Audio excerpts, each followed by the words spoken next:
नमस्कार, मी प्राची साळुंखे बुलेटिन मध्ये आपलं स्वागत करते आणि बुलेटिनची सुरुवात करतो एका महत्त्वाच्या बातमीने। मुंबईत आता नो कलर कोड। मुंबईत कलर कोड वर्गीकरण बंद करण्यात आलेलं आहे। एक महत्त्वाची अपडेट मुंबईकरांसाठी समोर येते। लाल, पिवळा, हिरवा रंग वर्गीकरण आता बंद करण्यात आलेलं आहे। तपासणी चालू ठेवणार असल्याचं मुंबई पोलिसने म्हटलेलं आहे। मुंबई पोलिसांनी एक ट्विट केलेलं आहे आणि या ट्विटच्या माध्यमातून मुंबईकरांसाठी अतिशय महत्त्वाची माहिती त्यांनी दिली आहे। अनावश्यक घराबाहेर पडणं टाळा, मुंबई पोलिसांनी असं आवाहन केलेलं आहे आणि मुंबईत आता कलर कोडनुसार वाहनांचं वर्गीकरण बंद करण्यात येत आहे। मुंबईत प्रवास करण्यासाठी अत्यावश्यक सेवा आणि महत्त्वाच्या कामासाठी बाहेर पडणाऱ्यांना वाहनाला एक खास स्टिकर लावण्यासाठी मुंबईत कलर कोड सिस्टीम सुरू करण्यात आली होती। आता अवघ्या 7 दिवसात ही कलर कोड सिस्टीम बंद करण्याची वेळ आली आहे। तर मुंबई पोलिसांनी या संदर्भात ट्विट करत ही माहिती दिली आहे। तर वाहनांची तपासणी चालू ठेवणार असल्याचंही त्यांनी यावेळी म्हटलंय। सोबतच अनावश्यक कारणांसाठी घराबाहेर पडणं टाळण्याचं आवाहनही पोलिसांनी मुंबईकरांना केलं।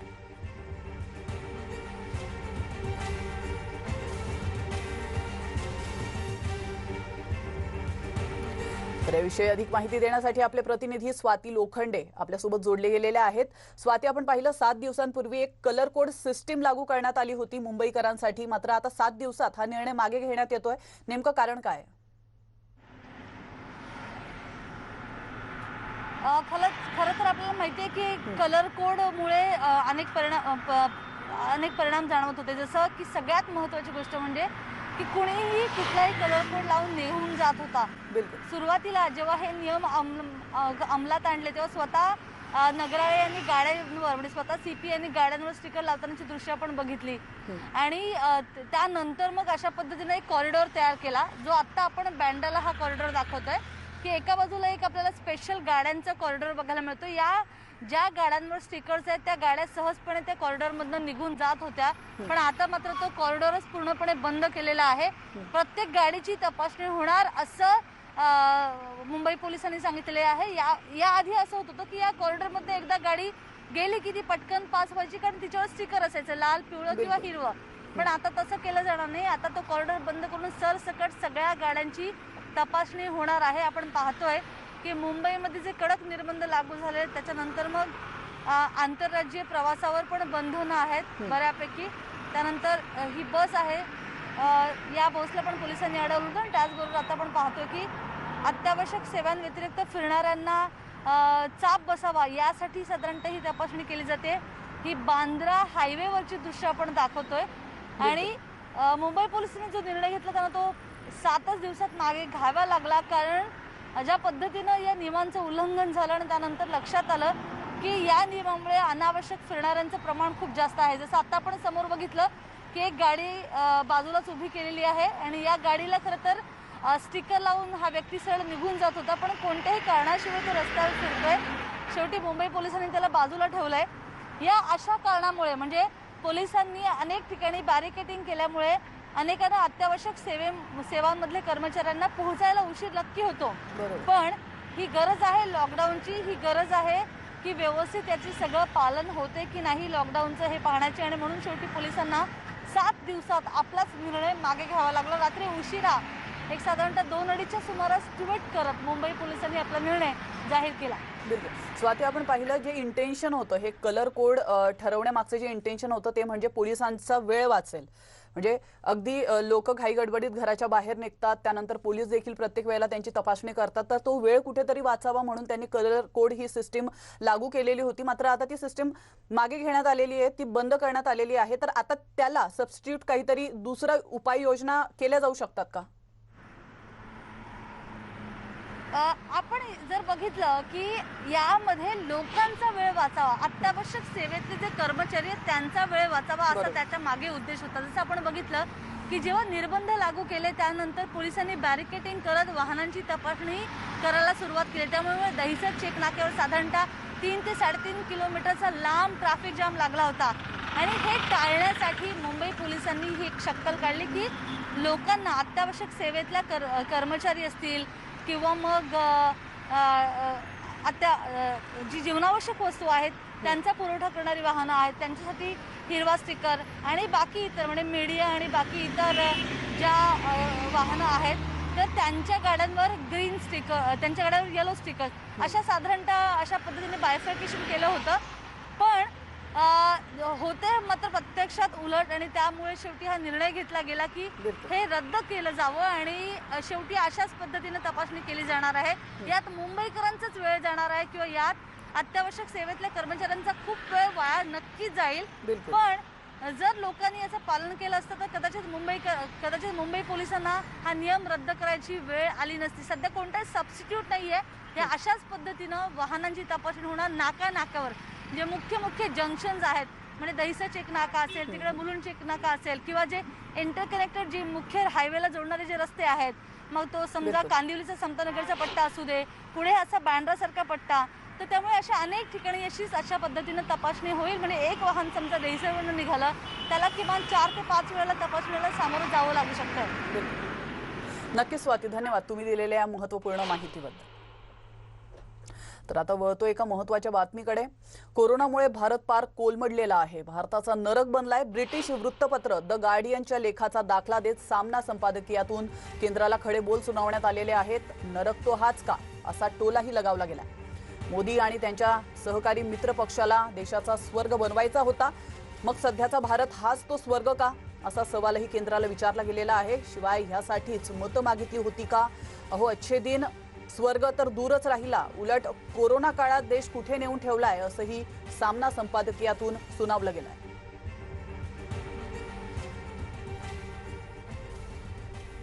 आपण पाहतोय कोरोना संसर्गाने हिंदुस्थानातील यंत्रणा इतकी कोलमडलेली आहे की कोरोनाने हिंदुस्थानचा पार नरक केलेला आहे, असं देखील सामनामध्ये म्हटलं गेलेलं आहे. तर मोदी आणि त्यांच्या सहकार्यांना देशाचा स्वर्गच बनवायचा होता, तर हाच तो स्वर्ग का, असा सवाल देखील सामनातून विचारला गेलाय. आणि यासाठीच मतं मागितली होती का? देशाचं स्मशान आणि कब्रस्तान होताना दिसतंय. कुठे सामुदायिक चिता पेटत आहेत, तर कुठे इस्पितळे स्वतःच रुग्णालयांसह पेट घेत आहेत, असं चित्र पाहायला मिळत आहे. असं देखील एक टीका सामनातून केली गेलेली आहे. अच्छे दिन, स्वर्ग दूरच राहिला, पण नरक तो हाच का, असा सवाल देखील सामनातून विचारला गेला.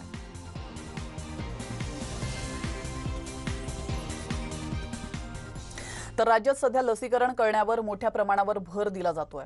पण यासोबतच लसीकरणाबाबतची पिंपरी चिंचवड महापालिकेची एक नकोशी आकडेवारीही समोर आली आहे. कारण लसीकरणादरम्यान तब्बल 34,000 पेक्षा जास्त डोस वाया गेल्याचं समोर आलेलं आहे. महापालिका प्रशासनाने मात्र ही बाब अदखलपात्र असल्याचा धक्कादायक दावा केलेला आहे. एवढ्या मोठ्या प्रमाणात लस वाया जाणं ही लाजिरवाणी घटना असल्याचं सांगत डॉक्टरांनी महानगरपालिका प्रशासनाविरोधात तीव्र संताप व्यक्त केला. आपल्याकडे जर विचार केला तर आपल्याकडे 31,300 या कोविशिल्डच्या लसी या वाया गेल्या आणि कोवॅक्सिनच्या लसी ज्या आहेत ते 2600 लसी वाया गेल्या. आता ह्या लसी वाया जायचं कारण उद्देश एवढाच आहे, कारण की एका त्या वाईन जे असतं त्या बॉटलमध्ये 10 लसी तुम्हाला लसीकरण करता येतं. त्याच्या 4 तासाच्या ते ओपन केल्यानंतर वापरावे लागतात. कुठेतरी आपण जे असतं की वॅक्सिन तुम्ही घ्यायला पाहिजे, लोकांपर्यंत पोहोचवायला कुठेतरी आपण कमी पडतोय.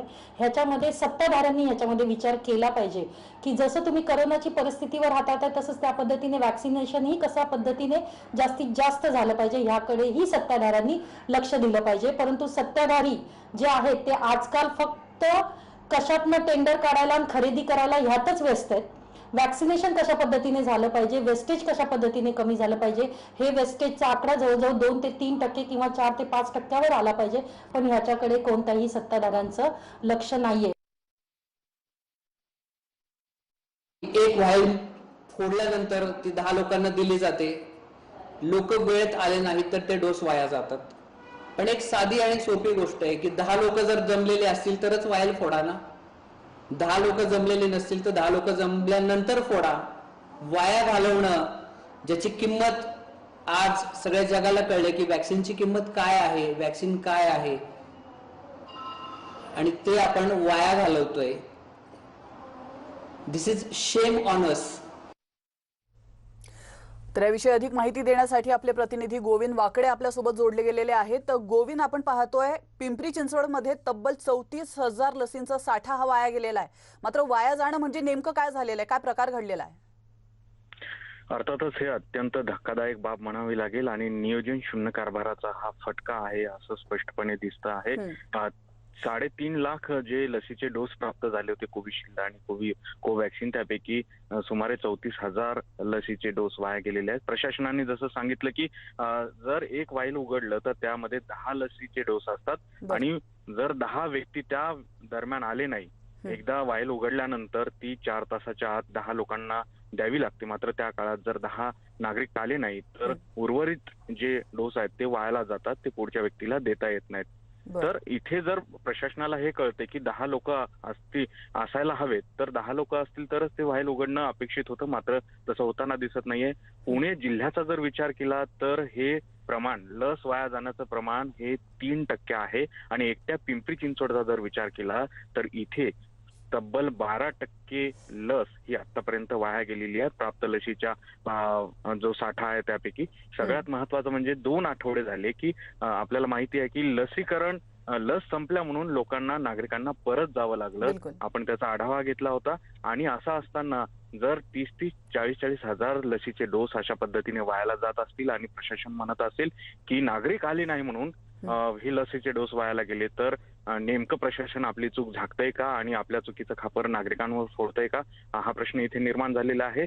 जे डॉक्टर आहेत, तज्ञ आहेत, त्यांनी सांगितलं की एक लस सुद्धा खूप महत्वाची आहे.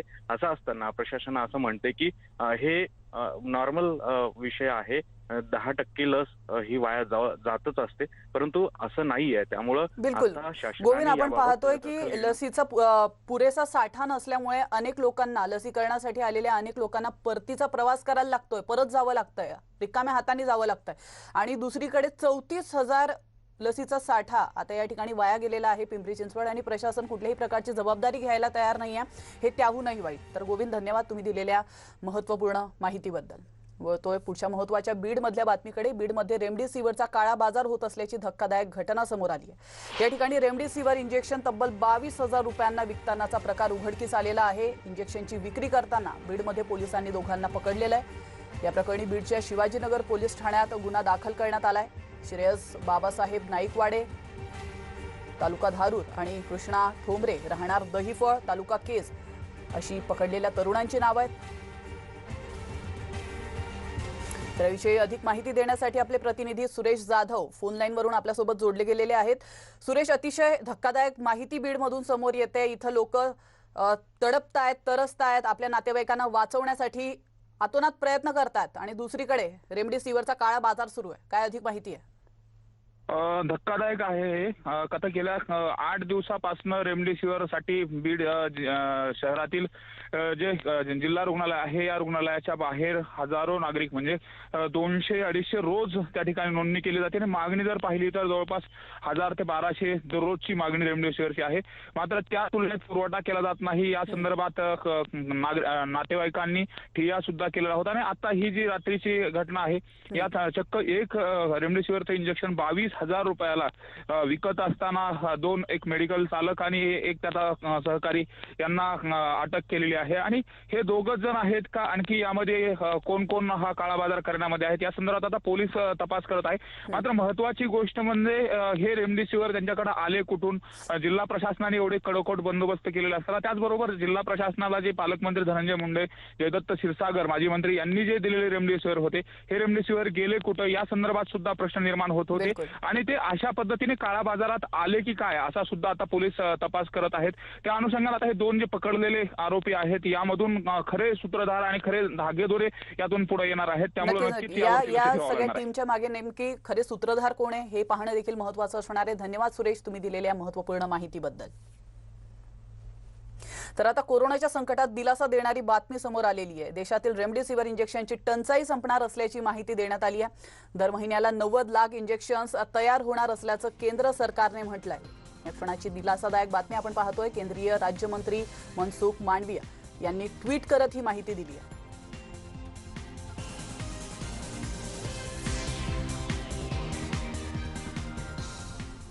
दरम्यान विरोधी पक्षनेते प्रवीण दरेकरांनी काय प्रतिक्रिया दिली आपण पाहूयात.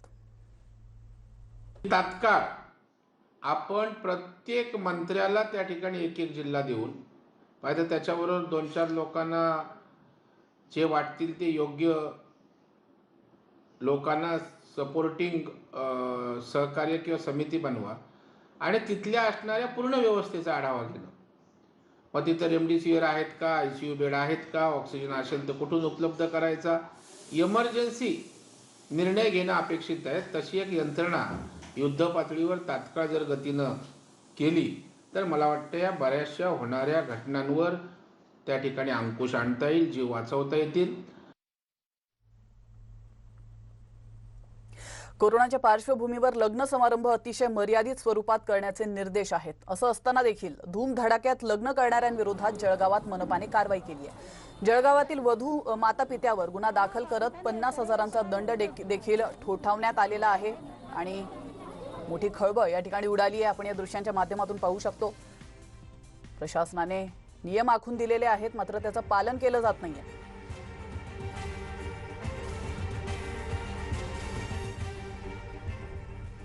विशाखापट्टणमहून निघालेली ऑक्सिजन एक्सप्रेस सकाळी 10 वाजता नाशिकमध्ये दाखल होणार आहे. नागपुरातून 4 कंटेनर घेऊन निघालेली ही एक्सप्रेस पहाटे 5 वाजता भुसावळ स्थानकात दाखल झाली होती. भुसावळ या ठिकाणी ऑक्सिजन एक्सप्रेसला 4 मिनिटांचा हॉल्ट देण्यात आला होता.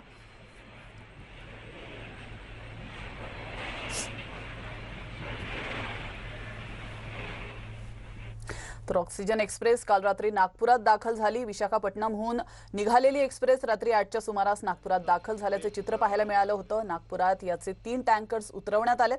या ऑक्सिजन एक्सप्रेसचा वेग हा 60 ते 65 प्रति किलोमीटर आहे.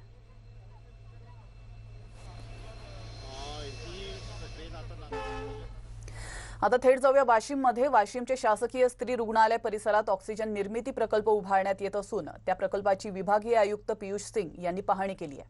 हा प्रकल्प 2 दिवसात सुरू करण्याचे निर्देश त्यांनी संबंधितांना दिलेत.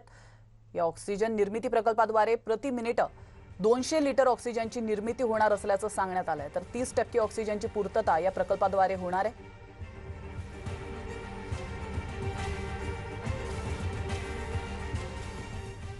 आणि आता बातमी आहे पंतप्रधानांसोबत झालेल्या मुख्यमंत्र्यांच्या बैठकीची. पंतप्रधान नरेंद्र मोदींनी सर्वाधिक कोरोना रुग्ण असलेल्या राज्यातील मुख्यमंत्र्यांशी संवाद साधला. यावेळी मुख्यमंत्री उद्धव ठाकरेंनी रेमडेसिवीर इंजेक्शन आणि ऑक्सिजन पुरवठ्याकडे पंतप्रधानांचं लक्ष वेधलंय. महाराष्ट्राला अधिक ऑक्सिजनची गरज असून रेमडेसिवीरचा पुरेसा पुरवठाही आवश्यक असल्याचं मुख्यमंत्र्यांनी म्हटलंय. ऑक्सिजन विमानाने आणणं शक्य नसल्यास वेळ वाचवण्यासाठी रिकामे टँकर्स विमानाने प्लॅन्टच्या ठिकाणी पाठवून ऑक्सिजन भरून इतर मार्गाने राज्याला मिळावा अशी मागणी मुख्यमंत्री उद्धव ठाकरे यांनी केली आहे. दरम्यान आपल्याकडे लस उत्पादक कंपन्यांची मर्यादित क्षमता पाहता त्यामुळेच इतर देशांतून उत्पादन होत असलेल्या लसी आम्ही आयात करून लसीकरण अधिक गतीने वाढवू शकतो का असा सवाल देखील त्यांनी केलेला आहे आणि यावर मार्गदर्शन करण्यासही त्यांनी सांगितलंय. दरम्यान पंतप्रधान नरेंद्र मोदींसोबत झालेल्या बैठकीत नेमकी कोणत्या मुद्द्यांवर चर्चा झालेली आहे याची माहिती आरोग्यमंत्री राजेश टोपेंनी दिली आहे. काय म्हणाले ते आपण पाहूयात. ऑक्सिजन आणण्यासाठी रिकामे टँकर्स एअरफोर्सच्या विमानातून घेऊन गेले जातील आणि येताना ते टँकर्स एकतर ट्रेनमध्ये आणले जातील किंवा जवळचं राज्य असेल तर ते टँकर बाय रोड आणले जातील. तर हा एक महत्त्वाची एअरफोर्सच्या विमानाने रिकामे टँकर्स घेऊन जाण्याचा जो काही केंद्र शासनाने मान्यता दिलेली आहे तर त्याबद्दल मला वाटतं की आपल्या राज्याला ऑक्सिजन मिळण्याच्या दृष्टिकोनातून निश्चित प्रकारे काही प्रमाणात आपल्याला गती प्राप्त होईल असं मला वाटतं. आता एकच आहे की सर्व राज्यांनी मिळून बऱ्याचशा महत्त्वाच्या राज्यांनी मिळून एक मागणी जरूर केली की 1 नेशन 1 रेट असावा. त्या दृष्टिकोनातून सुद्धा मागणी केलेली आहे परंतु त्यावर अजून निर्णय झालेला नाही आणि जरूर वॅक्सिनेशनच्या संदर्भात आपल्याला या सगळ्या अनुषंगाने जर रेट्स कमी करून मिळाले तर निश्चित प्रकारे अधिक व्यापक पद्धतीने आपल्याला देता येऊ शकेल आणि जर नाही मिळाले तर मग मात्र आपल्याला कदाचित गरीब घटकांना विसरता येणार नाही. गरीब घटकांची काळजी ही शासनाने घ्यावी लागेल. पुणे जिल्ह्याच्या शिरूर तालुक्यातील शिक्रापूर इथल्या विना परवाना कोविड सेंटरवर प्रशासनाकडून कारवाई करण्यात आली आहे। आधार हॉस्पिटलच्या नावानं शासकीय कोणतीही परवानगी न घेता हे कोविड सेंटर चालवण्यात येत होतं। रुग्णाच्या नातेवाईकांकडून प्रत्येकी 50,000 रुपये घेऊन इथं उपचार करण्यात येत होते। याबाबत प्रशासनाच्या वतीनं चौकशी करून संबंधितांवर गुन्हा दाखल करण्यात आला। प्रत्येक पेशंटकडून जवळपास डिपॉझिट घेतलंय 50,000 रुपये आणि त्यापेक्षा अधिकची रक्कम किंवा कमी अधिक ती असू शकते। सोबतच कोविड पेशंट इथे ॲडमिट करून घेतलेले आहे, त्याचं कसलीही परवानगी म्हणजे नर्सिंग होमची परवानगी त्यांच्याकडे नाही आहे, कोविड केअर सेंटर चालविण्याचा परवाना त्यांच्याकडे नाही आहे आणि एक कुणीतरी जुनी व्यक्ती जो नॅचरोपॅथीची कसली तरी डिग्री घेतली तोच व्यक्ती इथलं सगळं मॅनेजमेंट पाहतो असे इथले आजूबाजूचे नातेवाईक राहणारे लोक पण सांगतात। सो अशा पद्धतीनं माझं असं मत आहे की हा दवाखाना चुकीच्या पद्धतीनं सुरू झालेली व्यवस्था आहे, जी की पेशंटच्या नातेवाईकांच्या भीतीचं फक्त वापर करून त्यांना आर्थिकदृष्ट्या पिळवणूक करण्याचं काम करते। मित्रांनो, जाता जाता एक महत्त्वाचं आवाहन, कोरोनापासून तुमचा स्वतःचा आणि स्वतःच्या कुटुंबियांचा बचाव करायचा असेल तर मास्क आठवणीने घाला आणि मास्क घातल्यानंतर तो व्यवस्थित तुम्ही घातलेला आहे की नाही तो व्यवस्थित तपासून देखील बघा। यासोबत वेळ झाली इथंच थांबण्याची, मात्र तुम्ही कुठे जाऊ नका, पाहत रहा न्यूज 18 लोकमत।